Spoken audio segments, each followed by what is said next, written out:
Shortly after the release of an audio recording this past Saturday morning of a conversation that allegedly included. There has always been complaints with the terrible officiating in the WNBA.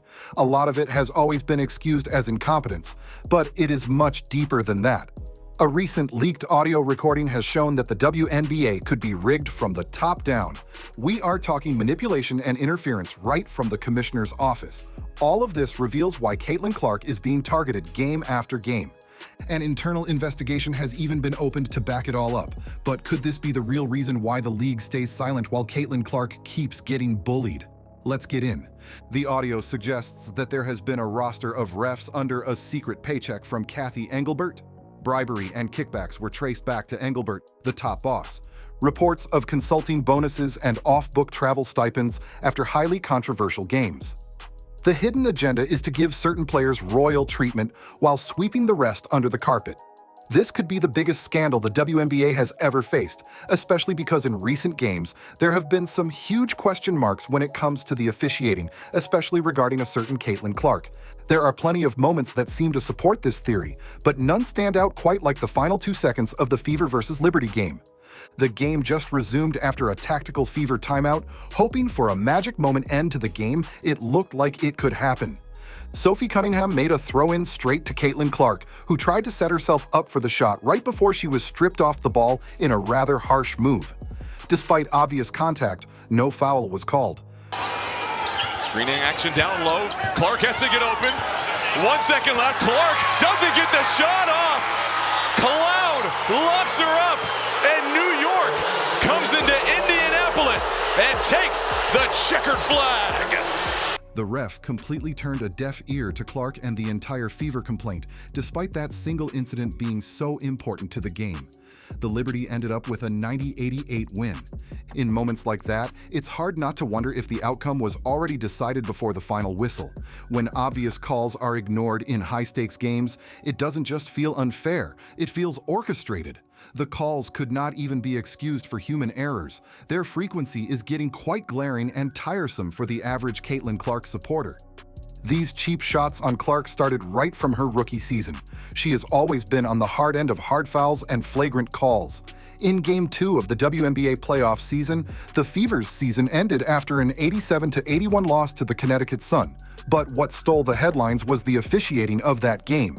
A little over 3 minutes into the first quarter, Clark pulled up for a deep three, only to be thrown off balance by DeWanna Bonner's aggressive contest. She looked straight at the officials, expecting a whistle but got nothing. It's a rebound against Indiana, something Connecticut did very well in the first quarter of Game 1. Here's Clark, 3 to shoot. Gonna have to hoist from the logo, an air ball, and Clark wanted a foul. Felt like Bonner ran into her, but a shot clock violation. In a tough 103-88 loss to the Seattle Storm, Caitlin Clark endured constant physical play that the officials mostly ignored. Early on, Storm forward Ezi Magbagor knocked Clark off balance with obvious body contact while setting a screen, but the refs let it go without a call. Or the time Caitlin Clark was on one of those crazy drives of hers to the basket, but she took a couple of hits before she arrived there. The referee did not as much as bat an eyelid. One-on-one, Sammy Whitcomb with 8 seconds left. Goes around to Gumake, drives baseline, and shot rejected by Ezi Magbagor. Second opportunity is up and in by Nalissa Smith. The obvious question is, why does it feel like the WNBA is gaining up on the one player who's actually saving the league? Instead of protecting her, this is the payback she gets. I don't know how fair that is, but what I will ask you is this. Clearly, her return has obviously generated additional eyeballs. I have no doubt that the ratings are going to show as much.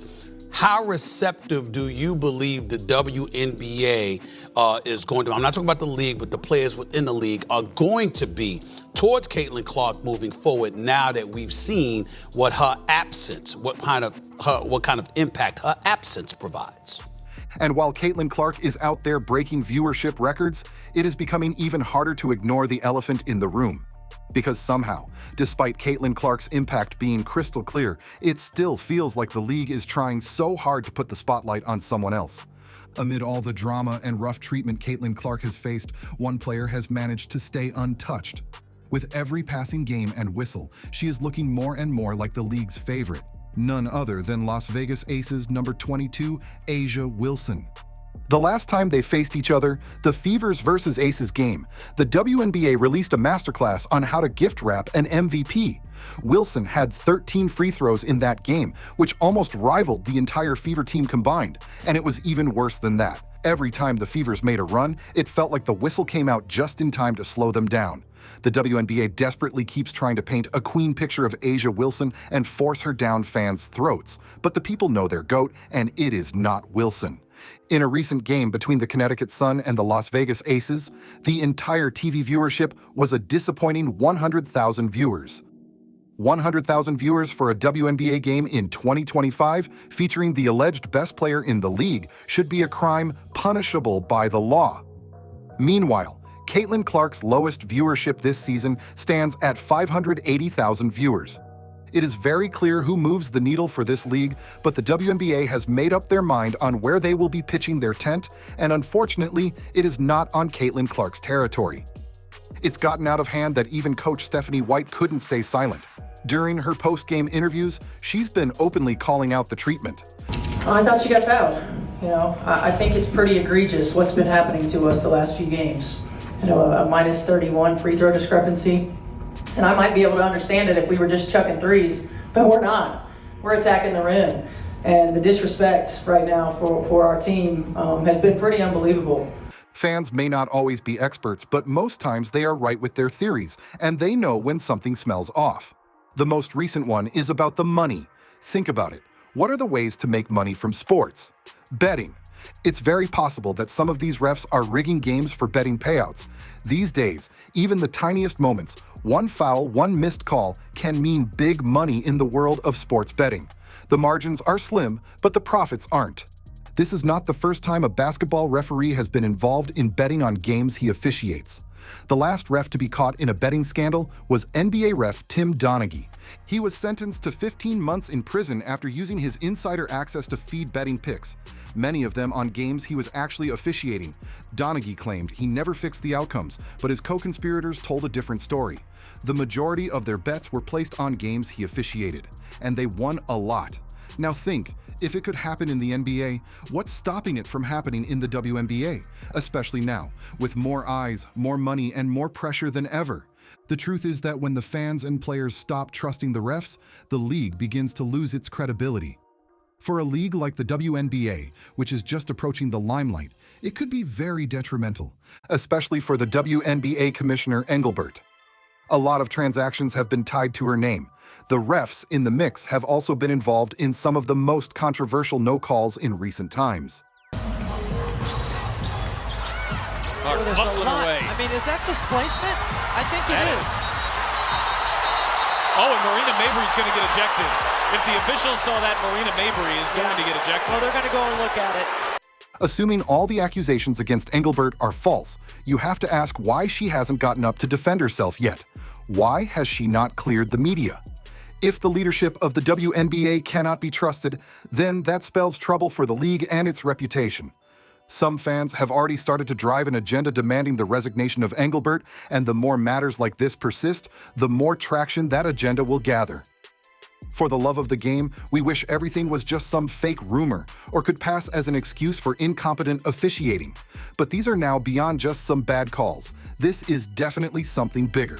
Whatever steps the WNBA plans to take to clean up this growing mess need to happen fast, because time is not on their side. The last thing they want is to start losing the trust of their biggest financial backers. Sponsors don't like uncertainty, and they definitely don't want to be associated with a league whose leadership is facing allegations serious enough to trigger a federal investigation. Especially not a league that prides itself on being a champion for women's empowerment. A few people believe that Adam Silver and the NBA should take over the leadership of the WNBA and steer the ship in the right direction. It may look like a drastic decision, but you cannot help but wonder, maybe that's exactly what the league needs. With that move, the referees would finally be held accountable, the leadership would get a much-needed reset, and the fans, well, they'd finally start to feel like their voices actually matter. Because at this point, something has to change, and fast. So let us put all our cards on the table. You've got fans furious, refs making game-altering calls or not making them, while one star seems to keep getting the benefit of every whistle. You've got leaked communications, internal investigations, and a commissioner who so far has stayed completely silent while the internet burns. And hovering over all of this, a league trying to grow, trying to prove itself while walking a dangerous line between legitimacy and manipulation. This isn't just about Caitlin Clark or Asia Wilson or one missed foul. It's about trust in the refs, the leadership, and in the game itself. And if the WNBA doesn't act fast, then it's not just fan support that could vanish. It is the sponsors, players, and the future of the league altogether. Because you can market empowerment all you want, but if the game doesn't feel fair, people won't watch, players won't play, and the league won't last. So now the question is simple. Will the WNBA clean house or crumble under its own silence? Stay tuned because this is far from over. Don't forget to like and subscribe for more.